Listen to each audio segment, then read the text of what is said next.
수요일에 오신 여러분을 환영합니다. 오늘 말씀은 창세기 26장입니다. 창세기 26장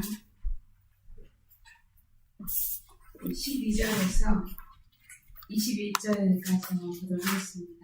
12절에서 22절 창세기 16장 12절에서 22절까지 보도록 하겠습니다. 제가 먼저 읽습니다.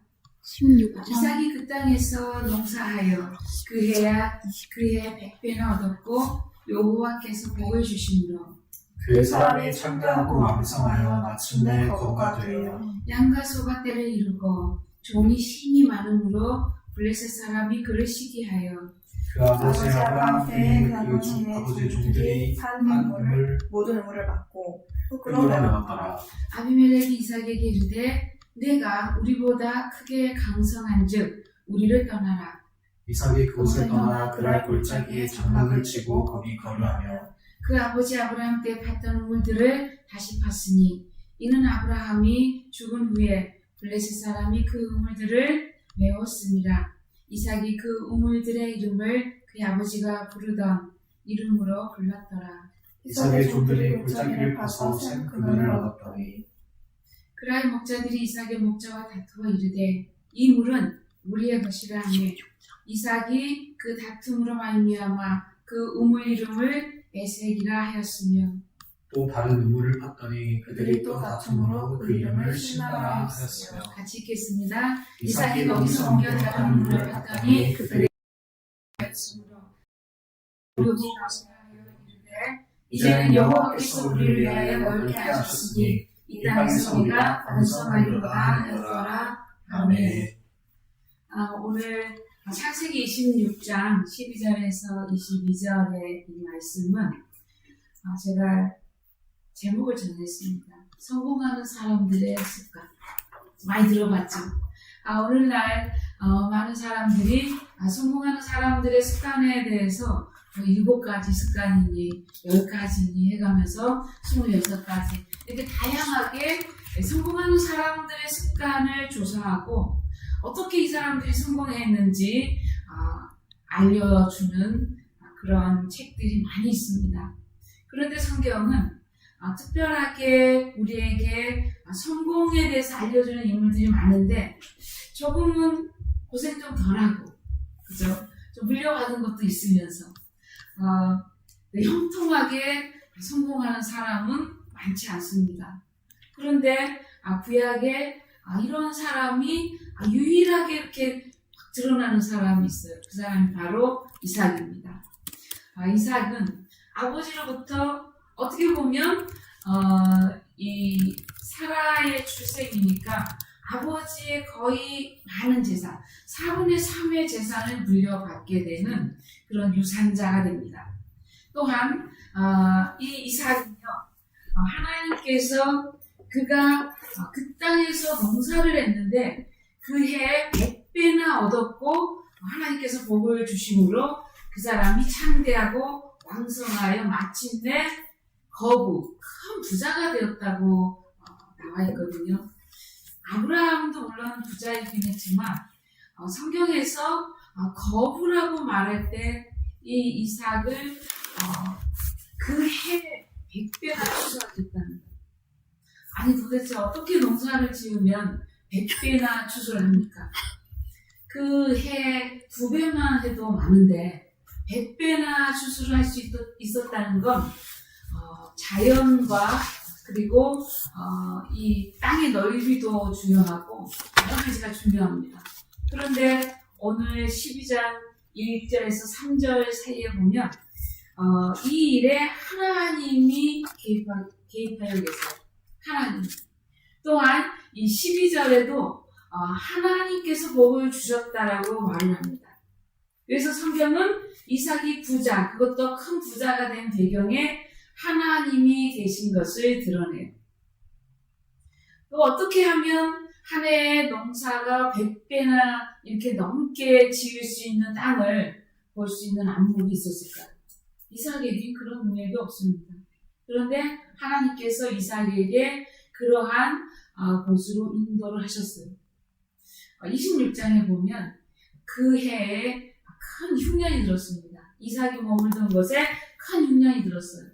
가나안에 흉년이 들면 대부분 가나안 사람들은 어디로 내려가냐면 애굽으로 내려가게 돼 있어요. 그런데 하나님께서 애굽으로 내려가지 말라는 거예요.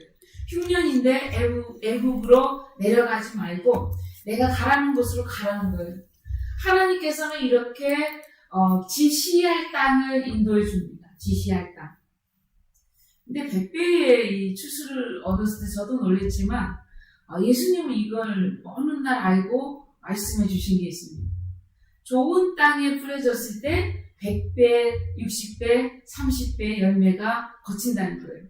그래서 좋은 땅은 어떤 땅이냐 그러면 이 성경학자들이 특별히 지리학자들이 연구했는데 이삭이 거했던 그랄 지역은 이 물난리가 났을 때, 그러니까 비가 많이 왔을 때 이 자연적으로 씨가 이렇게 다 심겨지고 그리고 비가 적당하게 오면 그게 자라서 어마어마한 추수를 거둘 수 있는 그런 지역이래요. 그러니까 보통 우리의 지역이 아니라 그 지역이 원래 농사를 져서 100배를 얻을 수 있는 지역이 아닌 거예요. 그냥 비가 와서 이 추수할 곡식들이 많이 심겨지긴 하지만 또다시 태풍이 불면 날아가 버리죠. 특별히 저는 필리핀에서 한 5년 정도 살았는데요. 필리핀 사람들이 저는 많이 게을러가지고 이 농사 추수를 잘 안 하는 줄 알았어요. 근데 그게 아니고 이 추수할 농사를 지어놓으면 태풍이 와서 다 휩쓸고 가는 거예요. 그러니까 사람의 사기를 확 꺾어놓는 길을 다시 일어설 수 있는 길을 꺾어놔요. 아니 저렇게 날씨가 좋은데 1년에 2모작 그러니까 2번 추수하는 거예요. 3모작도 하고 얼마나 좋을까 하는데 사실 그렇지 않고 그 동안에 태풍이 와서 많이 앗아가 버리면 그냥 추수 때도 필리핀 사람들이 그래서 어떻게 했다냐면 우리처럼 이 기계를 가지고 이렇게 벼를 베는 그런 게 아니라 꼭지만 따요. 꼭지만 따고 밑에는 남겨둡니다. 그래서 소를 풀어요. 짐승들을 풀어요. 그럼 짐승이 그걸 뜯어먹고 그게 이렇게 없어지고 그런 형태의 농사를 짓더라고요. 근데 이 땅에 하나님께서 적절한 비로 발화하게 하셨고 또 적절하게 뭘 하신 거예요? 적절하게 햇볕과 나중에 늦은 비와 이른 비를 주셔서 곡식이 자라서 100배의 추수를 할 수 있도록 하나님이 복을 주신 겁니다. 하나님께서 이삭에게 지시한 땅은 그랄 지역이었는데요. 이 그랄 지역은 블레셋 사람들이 머무는 곳이었습니다. 블레셋 사람들은 그 아비멜렉이라는 왕이 그곳을 다스리고 있었는데 이 아비멜렉이 다스릴 그때에 이삭이 그랄로 옮겨갑니다. 하나님께서 인도해서 그곳으로 가게 된 거예요. 그런데 이 사람들이 얼마나 드센지요. 이삭이 자기 아내라고 말을 못했어요. 자꾸 물어보는 거예요. 누구냐? 리브가가 누구냐? 누구냐고 물어볼 때 그 뉘앙스는 어떤 거예요? 그 뉘앙스는 저 아가씨 예쁘다. 나랑 결혼할 수 있을까? 이런 생각들을 해보면서 말을 하는 거예요. 그때에 이 이삭이 쫄아가지고 누이라고 말합니다. 누이라. 혹시 아내라고 그러면 아내도 빼앗고 자기는 죽일까봐. 리브가가 탐이 나서 빼앗고 자기는 죽일까봐 겁이 나서 아내 누이다라고 얘기해요. 그런데 어느 날 누이가 아닌 것을 왕한테 들킵니다. 이 이삭이 젊고 이렇게 또 혈기왕성하니까 어느 날 자기 아내를 이렇게 안았어요. 그랬더니 아는 모습을 본 거예요. 아비멜렉이 봤어요. 그래서 이삭을 부릅니다. 네가 어찌 이같이 우리에게 행했느냐? 우리가 죄를 지을 뻔했다. 왜 아내라고 말하지 못했냐? 그래서 솔직하게 말합니다. 겁이 나서 그랬노라. 그랬더니 우리 중에 한 명이 네 아내를 덮쳤으면 어쩔 뻔했냐. 그래서 아비멜렉이 아예 명령을 내립니다. 리브가 근처에도 가지 마라. 아예 보호를 해줬어요. 그러니까 때때로 하나님은 우리를 이렇게 보호해요. 이삭이 거부가 될 그런 조짐이 좀 없잖아요. 좀 쪼잔해 보이잖아요. 그렇죠? 성격이 좀 쪼잔해 보여요. 그런 걸 겁을 내고 말 못하고 남자가 조금 리브가가 있으면 기분 나쁘잖아요. 아니 왜 아내라고 당당하게 말 못하고 그거 소리가 좀 말을 했어야죠. 꼭 그 자기 아버지 닮아가지고 꼭 그것도 유전이라고 닮아왔어. 그렇게 그냥 죽을까봐 아내 뺏기는 건 고사하고 자기가 죽을까봐 거짓말을 한 거예요. 비겁하게. 근데 하나님께서 이 비겁한 사람을 거부가 만들게 하셨다. 거부를 만드셨다. 은혜입니다. 은혜 아니면 설명이 안 돼요. 은혜 아니면. 이삭이 이렇게 아비멜렉에게 보호를 받았어요. 그리고 그의 100배나 주수를 얻었습니다. 그러고 난 뒤에 어떻게 되냐면 이삭이 창대하고 왕성하여 드디어 큰 부자가 됐는데 양과 소가 떼를 이루고 종이 심이 많음으로 블레셋 사람들이 시기하여 우물물을 흙으로 메꿔버렸어요. 시기 질투를 반드시 합니다. 아니 숨길 수가 없어요. 부자 아닌 척을 할 수가 없어요. 왜냐하면 소가 막 늘어나기 시작하고 양이 늘어나기 시작해요. 양이나 소나 많이 낳잖아요.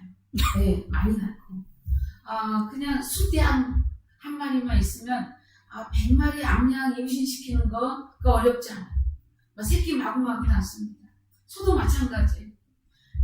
그냥 때를 잃었다는 것은 도저히 숨길 수 없는 거부가 되는 거예요.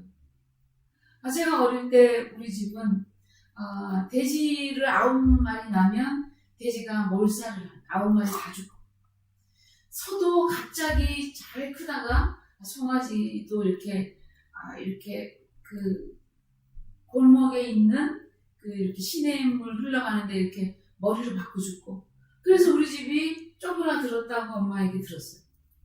그러니까 증승이 안 되는 경우가 있거든요. 근데 애들까지 아파가지고 그러니까 집에 우환이, 그러니까 건강하지 못한 사람과 건강하지 못한 짐승이 있으면 도둑이 와서 훔쳐가지 않아도 재산이 날개에 도친 듯 날아가는 거예요. 그러니까 우환이 도둑이라는 말이 맞아요. 우환은 집에 안 좋은 일이 계속 생기는 거예요. 그런데 이삭은 좋은 일만 자꾸 생겨요. 좋은 일만. 이게 누가 만드신 것이라고요? 하나님께서 이렇게 좋은 일들을 많이 주셔서 더 이상 숨길 수 없게 이 사람이 창대하고 왕성하여 드디어 거부가 되었다고 성경이 기록합니다. 그래서 사람이고 짐승이고 건강하면 하나님께서 복을 주시면 늘어나게 돼 있어요, 재산이. 그러니까 훔친 사람이 없어야 늘어나요. 그러니까 돈을 벌어도 모아지지 않는 것과 돈을 벌어도 모아지면 이게 다르게 작용을 하죠. 돈을 벌어서 모아지면 엄청나게 큰 은혜입니다. 하나님이 이와 같은 것을 도우신다는 거예요. 하나님께서 이와 같이 이삭을 복을 주셨다고 성경이 말합니다. 그래서 이 성경에 나오는 부자들 중에 고생해서 부자가 된 사람 특별히 누가 있어요? 예, 다음에 나오는 야곱이죠. 고생 신나게 해가지고 부자가 되잖아요. 그런데 이삭은 고생 별로 안 하는데 부자가 돼요. 여러분 이런 부자가 되고 싶지 않으세요? 예. 저는 이런 부자 되고 싶어요. 고생 별로 안 했는데 부자 되고 싶어요. 저도요. 하나님께서 이와 같은 은혜가 때로 우리에게 좀 필요한 것 같아요. 우리에게. 얼마나 힘이 나겠어요. 그런데 그런 사람들은 성품이 좀 남다르더라고요. 성품이. 물론 약간 비리비리하고 그런 것도 있었죠. 예, 비리비리하고 남이 큰 소리 치면 그냥 수그리하고 이삭이 좀 그런 성격이지만 이 성격 때문에 때로 하나님의 복을 이렇게 움켜잡고 놓치지 않은 것도 있습니다. 어떤 거냐면 어느 이제 시기 질투로 떠나라고 하잖아요. 떠납니다. 떠나요. 그런데 어디는 떠나지 않아요? 그랄은 안 떠나요. 그랄은 왜 안 떠나요? 그랄로 하나님이 가라고 말씀하셨기 때문에 안 떠납니다. 그래서 항상 성공하는 사람들의 가장 큰 것이 뭐냐면 장사하는 사람들은 몫이 좋았다고 얘기하잖아요. 장소, 로케이션이 어디냐에 따라 굉장히 달라집니다. 그런데 이 로케이션은 누가 인도했어요? 이삭에게 하나님이 인도하신 로케이션이에요. 우리도 이와 같이 만약 하나님이 우리를 인도하신 로케이션이라면 어떻게 해야 됩니까? 테이크해야죠. 꼭 붙잡아야죠. 하나님께서 이 로케이션으로 가라고 했기 때문에 그 그랄로 갔고, 그러나 싸우지 않기 위해서 내려왔어요. 어디로요? 그랄 골짜기로 내려왔습니다. 골짜기로. 높은 데로 있지 않고 낮은 데로 간 거예요. 큰 부자 좀 되면 의시될만 해요. 종들이 힘이 많아서 셀 수도 없을 것 같으면 아브라함이 롯을 찾아올 때 어떻게 했습니까? 318명을 종들을 데리고 가서 싸워가지고 뺏어오잖아요, 롯을. 그런 것처럼, 뺏어오는 이런 것처럼 하나님께서 만약 이삭에게 종이 많으니까 싸워라 이삭 했으면 싸웠을 거예요. 하나님이 말씀이 없으세요. 안 싸웁니다. 말하지 않으면 안 하는 것이 하나님께 쓰임받는 사람들의 특징이에요.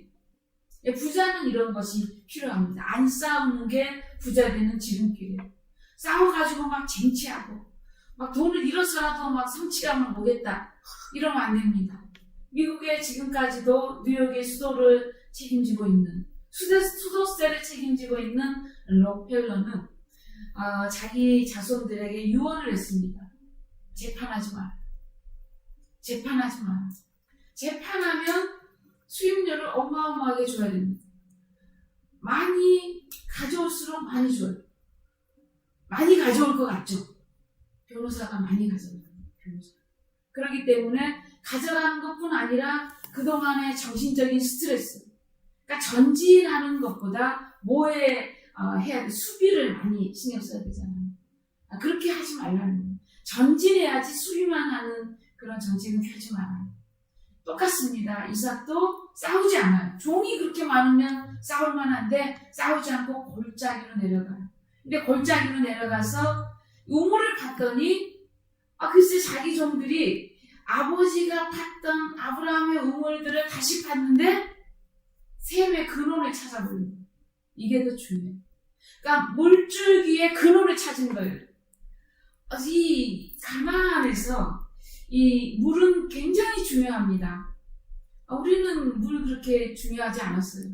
그래서 우리나라 사람들은 그 말이 있었어요. 김삿갓은, 당당시인 김삿갓은 대동강 물도 팔아먹을 사람이다. 이 말은 뭐예요? 대동강 물은 절대 사먹는 물이 아니다라는 말이 있는 거예요. 그런데 이 가나안은 물이 그만큼 귀하기 때문에 파서 기름이 나온 것보다 물이 나온 게 더 기쁜 거예요. 그런데 샘의 근원을 알아버린 거예요. 물 한 번 파서 그 우물만 안 게 아니고 샘의 근원을 알아버린 겁니다. 엄청난 걸 안 거예요. 그래서 때로 양보하고 물러나는 것은 여러분과 제가 성공하는 비결 중에 하나입니다. 물러났다고 해서 성공하지 못한 게 아니고 다른 사람과 다투지 않았다고 해서 또 이기지 못하는 게 아니에요. 그게 이기는 거예요. 그게 이기는 싸움입니다. 조용히 떠나서 그랄 골짜기로 갔더니 아버지 아브라함이 팠던 그 우물에 다시 파서 뭘 얻었고 샘의 근원을 얻었고, 그랬더니 이번에 또 그 그랄에 있는 목자들하고 또 싸우게 돼요. 여기는 우리 물이다. 너희는 딴 데 가봐라. 다시 물러납니다. 안 물러날 수 있어요. 왜냐하면 아비멜렉 왕이 얘기했거든요. 네가 우리보다 강성한즉 우리를 떠나달라고 조용히 부탁해요. 이렇게 강성하지 않았으면 군사들로 해가지고 뭐 했어요? 쳐들어갔어요. 근데 강성하니까 부탁합니다. 떠나달라. 조용히 떠나왔어요. 근데 물 근원 때문에 싸웠다면 다시 이 싸움이 있기 때문에 다툴 수 있었어요. 그런데 그렇게 하지 않습니다. 그래, 그걸 남겨놓고 다시 가서 또 팠어요. 그랬더니 또 쫓아옵니다. 여기도 우리 무리야. 여기도 우리 무리야. 여러분 끈질겨요. 끈질겨요. 우리가 성공할 수 없게 붙잡는 건 너무 끈질겨. 가계부 적기 힘들잖아요. 수렵이 있어야지 가계부를 적죠. 아니 남는 게 있어야 가계부를 적죠. 우리는 끈질기게 쫓아다닙니다. 어떤 것들은. 그런데 이삭이 또 물러나요. 그래서 다른 곳에 또 팠어요. 다른 곳에 또 팔 수 있는 용기는 무엇 때문에 얻게 된 거예요? 셈의 근원을 알게 된 거예요. 물줄기의 근원을 알게 된 거예요. 부자들은 돈 버는 기술을 알게 된 거예요. 돈이 보이기 시작한 거예요. 그때부터.